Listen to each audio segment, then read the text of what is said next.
കർത്താവായ യേശുക്രിസ്തുവിൻ്റെ അതിപരിശുദ്ധ നാമം ഈ നല്ല അനുഗ്രഹിക്കപ്പെട്ട സമയം മഹത്വപ്പെടുമാറാകട്ടെ. നിങ്ങളോടൊരുമിച്ച് ദൈവത്തിൻ്റെ മാറ്റമില്ലാത്ത വചനവുമായി നിൽക്കാൻ സർവശക്തനായ ദൈവം ഒരുക്കിയ നല്ല നിമിഷങ്ങളെ ഓർത്ത് ഞാൻ ദൈവത്തിന് നന്ദി കരയറ്റുകയാണ്. കർത്താവിൻ്റെ വചനത്തിന് ജീവനുണ്ട്, ശക്തിയുണ്ട്. ഇന്ന് ഈ മീഡിയയിലൂടെ ഈ ദൈവശബ്ദം ശ്രവിക്കുന്ന എല്ലാവരുടെ മേലും ദൈവത്തിൻ്റെ സകല അനുഗ്രഹങ്ങളും ഉണ്ടാകട്ടെ എന്ന് ഞാൻ ആത്മാർത്ഥമായി പ്രാർത്ഥിക്കുന്നു. വിശുദ്ധ വേദപുസ്തകത്തിൽ നിന്ന് ഒരു വചനം നിങ്ങളുമായി ചിന്തിക്കട്ടെ. മാർക്കോസിൻ്റെ സുവിശേഷം 4-ാം അധ്യായം അതിൻ്റെ 41-ാമത്തെ വാക്യം വചനം ഇങ്ങനെ പറയുന്നു: കാറ്റും കടലും കൂടി ഇവനെ അനുസരിക്കുന്നുവല്ലോ, ഇവൻ ആർ എന്ന് തമ്മിൽ പറഞ്ഞു. വേദപുസ്തകം വായിക്കുമ്പോൾ കർത്താവായ യേശുക്രിസ്തുവിനെക്കുറിച്ച് തൻ്റെ ശിഷ്യന്മാർ പറയുകയാണ്, കാറ്റും കടലും കൂടി ഇവനെ അനുസരിക്കുന്നല്ലോ. യേശു ആരാണ് എന്നുള്ള വിഷയത്തെ ആസ്പദമാക്കി ചില നിമിഷങ്ങൾ ദൈവവചനം നമുക്ക് ചിന്തിക്കാം. വേദപുസ്തകത്തെക്കുറിച്ച് അതിനു മുൻപായി ചില കാര്യങ്ങൾ ഞാൻ പറയട്ടെ. 3000-ത്തിലധികം ദൈവിക വാഗ്ദത്തങ്ങളും 8000-ത്തിലധികം അനുഗ്രഹങ്ങളും 1000-ൽ പരം അത്ഭുതങ്ങളും കൊണ്ടടങ്ങിയ ഒരു സ്വർണ്ണഖനിയാണ് വിശുദ്ധ വേദപുസ്തകം. വേദപുസ്തകത്തിനകത്ത് 3000-ത്തിലധികം ദൈവിക വാഗ്ദത്തങ്ങളുണ്ട്, 8000-ത്തിലധികം അനുഗ്രഹങ്ങളുണ്ട്, 1000-ൽ പരം അത്ഭുതങ്ങൾ ഈ വേദപുസ്തകത്തിനകത്തുണ്ട്. ലോക ചരിത്രത്തിൽ വെച്ച് ഏറ്റവും കൂടുതൽ അച്ചടിക്കപ്പെട്ടിട്ടുള്ള, ഏറ്റവും കൂടുതൽ വിറ്റഴിക്കപ്പെട്ടിട്ടുള്ള മനുഷ്യ ജീവിതങ്ങൾ ഏറ്റവും കൂടുതൽ മാറോട് ചേർത്ത് വെച്ചിട്ടുള്ള ഏക ഗ്രന്ഥമുണ്ടെങ്കിൽ അത് വിശുദ്ധ വേദപുസ്തകമാണ്. പണ്ഡിതനെന്നോ പാമരനെന്നോ എന്നില്ലാതെ, വാരി ഉണ്ണുന്നവനെന്നോ കോരി കുടിക്കുന്നവനെന്നോ ഇല്ലാതെ, ഡൂറോഫ്ലാക്സിൻ്റെ മെത്തയിൽ കിടക്കുന്നവനെന്നോ കയറിയ ചാക്കിൽ കിടക്കുന്നവനെന്നോ ഇല്ലാതെ, കുടിൽ തൊട്ട് കൊട്ടാരം വരെയും മനുഷ്യജീവിതങ്ങളെ സ്വാധീനിച്ച, അവരെ ബലപ്പെടുത്തിയ ഒരു വചനമുണ്ടെങ്കിൽ അത് വിശുദ്ധ വേദപുസ്തകമാണ്. വേദപുസ്തകത്തെ ഭൂമിയുടെ പരപ്പിൽ നിന്ന് മായ്ച്ചു കളയുവാൻ നൂറ്റാണ്ടുകളായി രാജാക്കന്മാരും ചക്രവർത്തിമാരും പ്രഭുക്കന്മാരും ലോകത്തിൻ്റെ പല രാജ്യങ്ങളിലെ അവശക്തന്മാരും അവരുടെ കഴിവിനൊത്തവണ്ണം അതിശക്തിയോടെ പരിശ്രമിപ്പാനിടയായി. എന്നാൽ പ്രിയമുള്ളവരെ, ഈ പരിശ്രമിച്ചവർ കാലത്തിൻ്റെ യവനികയ്ക്കുള്ളിലേക്ക് മാഞ്ഞു പോയതല്ലാതെ വേദപുസ്തകത്തിൻ്റെ ഒരു പേജിനെ തൊടുവാൻ ഈ ലോകത്തിലെ ഒരു ശക്തികൾക്കും ഇതുവരെ കഴിഞ്ഞിട്ടില്ല, ഇനി കഴിയുവാനും പോകുന്നില്ല. കാര്യം, ഇത് മനുഷ്യൻ്റെ വചനമല്ല, ഇത് ദൈവത്തിൻ്റെ ശ്വാസമാണ്. ദൈവത്തിൻ്റെ വചനം ഇത് തീയിൽ കുരുത്തതാണ്, ഇത് വെയിൽ കൊണ്ടാൽ ഇത് വാടിപ്പോകുകയില്ല. ഇന്നും ജീവൻ്റെ ശക്തിയോടെ അനേകർക്ക് രൂപാന്തരപ്പെടുത്തി അനേകരെ രക്ഷിച്ചുകൊണ്ടിരിക്കുന്ന ഒന്നാണ് ദൈവത്തിൻ്റെ വചനം. ഈ വചനം കേട്ടിട്ട് ആരും ഭ്രാന്തന്മാരായിട്ടോ, ആരും പ്രൈസ്തലോട് മരിക്കാൻ വേണ്ടിയോ, ആരും സുബോധം നഷ്ടപ്പെട്ടവരായിട്ടോ പോയിട്ടില്ല. ആരുടെയും കുടുംബം ഈ വചനം മുഖാന്തരം തകർന്നു പോയിട്ടില്ല. പ്രത്യുത തകർന്നുപോയ അനേകരെ ഈ വചനം വീണ്ടും ജീവനിലേക്ക് വലിച്ചെടുത്തിട്ടുണ്ട്. ആത്മഹത്യ ചെയ്യാൻ വേണ്ടി ചിന്തിച്ച, ഇനി മരിച്ചാൽ മതിയെന്ന് കരുതിയ പല വ്യക്തികളെ ഈ വചനം പുതിയ ജീവിതത്തിലേക്ക് മടക്കിക്കൊണ്ടുവന്നിട്ടുണ്ട്. സുബോധം നഷ്ടപ്പെട്ടു പോയ അനേകർക്ക് നല്ല ബോധം നൽകി അവരെ മനുഷ്യനാക്കി തീർത്തിട്ടുണ്ട്. നരഭോജികളെ നരസ്നേഹികളാക്കിയ ഒന്നാണ് സുവിശേഷം അഥവാ യേശുക്രിസ്തു എന്ന് പറയുന്നത്. എന്താണ് സുവിശേഷം? എന്താണ് വചനം? വിശുദ്ധ ബൈബിൾ നാം പഠിക്കുമ്പോൾ യോഹന്നാൻ്റെ സുവിശേഷം 1-ാം അധ്യായം 1-ാം വാക്യം വായിക്കുമ്പോൾ ബൈബിൾ പറയുന്നു, ആദിയിൽ വചനം ഉണ്ടായിരുന്നു, വചനം ദൈവത്തോടു കൂടെയായിരുന്നു, വചനം ദൈവം ആയിരുന്നു. ആമേൻ. കേൾക്കണമേ. 1-14 വായിക്കുമ്പോൾ വചനം ജഡമായി തീർന്നു, കൃപയും സത്യവും നിറഞ്ഞവനായി നമ്മുടെ ഇടയിൽ പാർത്തു. അതിൻ്റെ അർത്ഥം, ഈ വചനം യേശുക്രിസ്തുവാണ്, ഈ വചനം യേശുവാണ്.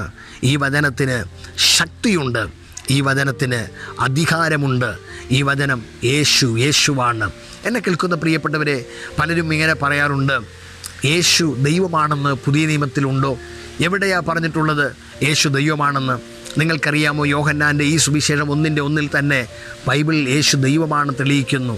1:1 പറഞ്ഞ, ആദിയിൽ വചനം ഉണ്ടായിരുന്നു, വചനം ദൈവത്തോടു കൂടെയായിരുന്നു. അടുത്തു പറഞ്ഞു, വചനം ദൈവമായിരുന്നു. അതിൻ്റെ അർത്ഥം യേശു ദൈവമാണ്. Praise the Lord. യേശു മനുഷ്യനല്ല. യേശു ഈ ലോകത്തിൽ നമ്മെ രക്ഷിക്കുവാൻ വേണ്ടി മനുഷ്യാവതാരം എടുത്തു വന്നു, ശരിയാ. അതുകൊണ്ട് ഫിലിപ്പിയ സഭയ്ക്ക് പൗലോസ് ലേഖനം എഴുതുമ്പോൾ പറഞ്ഞു, അവൻ ദൈവസ്വരൂപത്തിൽ ഇരിക്കവേ ദൈവത്തോടുള്ള സമത്വം മുറുകെ പിടിച്ചുകൊള്ളണം എന്ന് വിചാരിക്കാതെ അവൻ ദാസരൂപം എടുത്തു.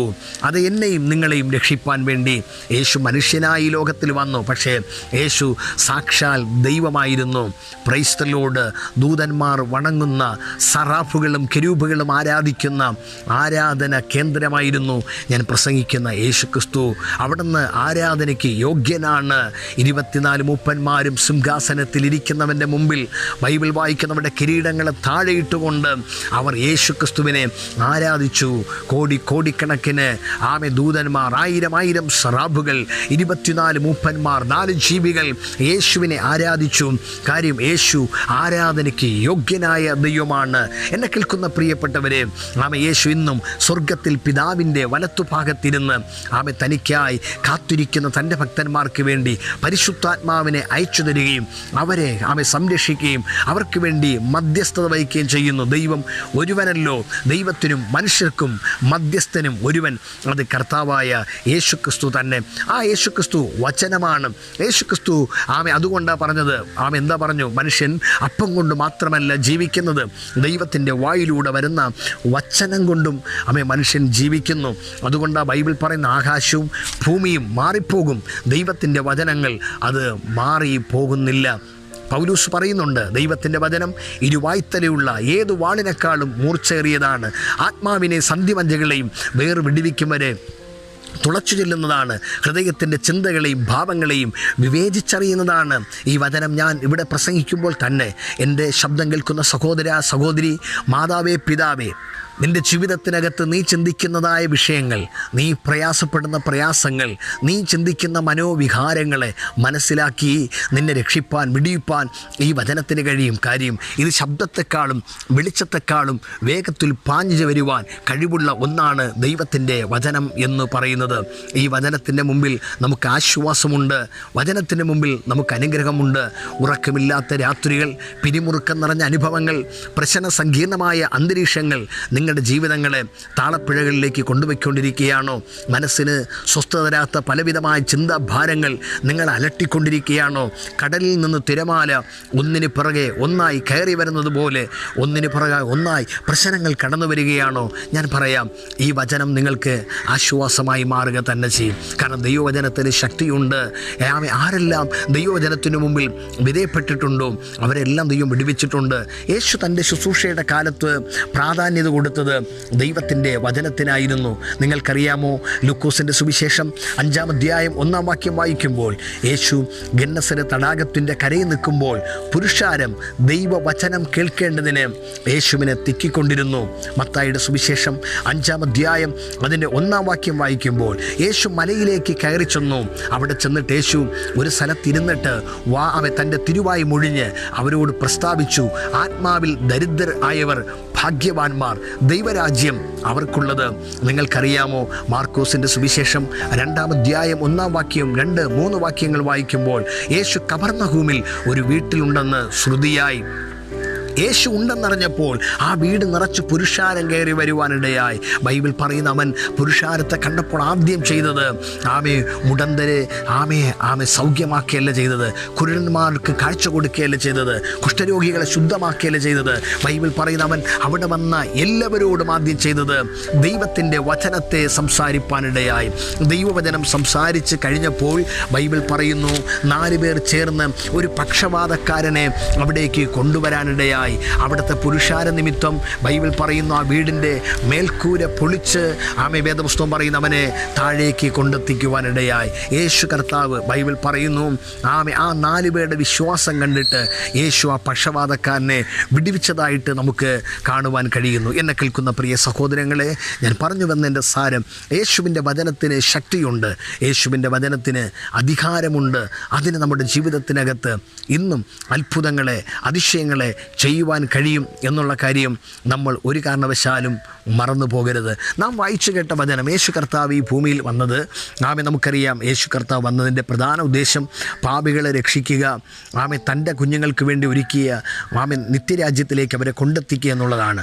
അതുകൊണ്ട് പാപം ചെയ്ത മനുഷ്യൻ രക്ഷിപ്പാൻ വേണ്ടി യേശു കർത്താവ് ഇന്നേക്കും 2020 വർഷങ്ങൾക്ക് മുൻപ് ഒരു കന്യകാമറിയത്തിൽ ഈ ഭൂമിയിൽ ജനിച്ച് 30 വയസ്സ് വരെ മാതാപിതാക്കൾക്ക് കീഴ്പ്പെട്ടിരുന്ന കർത്താവ് 30-ാം വയസ്സിൽ തൻ്റെ അധികാരത്തോടെ, ആത്മാവിൻ്റെ നിറവോടെ, അഭിഷേകത്തോടെ യേശു 33.5 വയസ്സ് വരെ 3.5 വർഷക്കാലം ഈ ലോകത്തിൽ താൻ വന്നതിൻ്റെ പ്രധാനപ്പെട്ട ശുശ്രൂഷ യേശുനാഥൻ അവിടെ വെളിപ്പെടുത്തുവാനിടയായി. നിങ്ങൾക്ക് അറിയാമോ, യേശു ചെയ്ത പല കാര്യങ്ങൾ വേദപുസ്തകത്തിൻ്റെ ഉടനീളം അതിശക്തിയോടെ വ്യക്തമായി പറഞ്ഞിട്ടുണ്ട്. അതിൽ ഒരു ഭാഗം നിങ്ങളുമായി ചിന്തിക്കാൻ വേണ്ടിയാണ് ഞാൻ ആ ഭാഗത്തെ എടുത്തത്. അതാണ് മാർക്കോസ് സുവിശേഷം 4-ാം അധ്യായം 41-ാം വാക്യത്തിൽ യേശു തൻ്റെ ശിഷ്യന്മാരുമായിട്ട് തൻ്റെ ശുശ്രൂഷക്കാലത്ത് താൻ തിരഞ്ഞെടുത്ത തൻ്റെ പ്രിയ ശിഷ്യന്മാരുമായി യേശു സന്ധ്യയായപ്പോൾ അക്കരയ്ക്ക് പോവുകയാണ്. നോക്കണമേ, യേശു കർത്താവ് എവിടെയെങ്കിലും പോകുന്നെങ്കിൽ അതിൻ്റെ പിന്നിൽ യേശുവിന് ഒരു ലക്ഷ്യമുണ്ട്. സന്ധ്യയ്ക്ക് പോകുന്നൊരു യേശു. നമുക്കറിയാം, സാധാരണ സന്ധ്യയാകുമ്പോൾ എല്ലാവരും വീട് അണയുകയാണ് ചെയ്യുന്നത്. എല്ലാവരും വീട് തേടി ലക്ഷ്യം വെച്ച് യാത്ര ചെയ്യും. സന്ധ്യയാകുമ്പോൾ ജോലിക്ക് പോകുന്ന സഹോദരന്മാർ, സഹോദരിമാർ, പഠിക്കുവാൻ പോകുന്ന കുഞ്ഞുമക്കൾ എന്ന് വേണ്ട എല്ലാവരും അവരുടേതായ തൊഴിലുകളും പഠനങ്ങളും നിർത്തി അവർ വീട്ടിലേക്ക് വരികയാണ് ചെയ്യുന്നത്. എന്നാൽ യേശു കർത്താവിൻ്റെ ശുശ്രൂഷയ്ക്ക് പകലെന്നോ രാത്രിയെന്നോ രാവിലെയെന്നോ വൈകുന്നേരമെന്നോ സന്ധ്യയെന്നോ വ്യത്യാസമില്ല.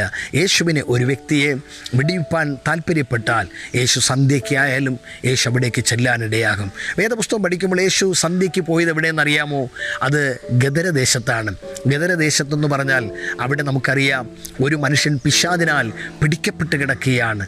ആ മനുഷ്യനെ വിടുവിക്കാൻ വേണ്ടിയാണ് യേശു സന്ധ്യ എന്ന് നോക്കാതെ എല്ലാവരും വീട്ടിൽ അണയുമ്പോൾ യേശു തൻ്റെ ശുശ്രൂഷ ആരംഭിക്കുന്നത്. എന്നെ കേൾക്കുന്ന പ്രിയപ്പെട്ടവരെ, എത്ര അതിശയകരമായ കാര്യം!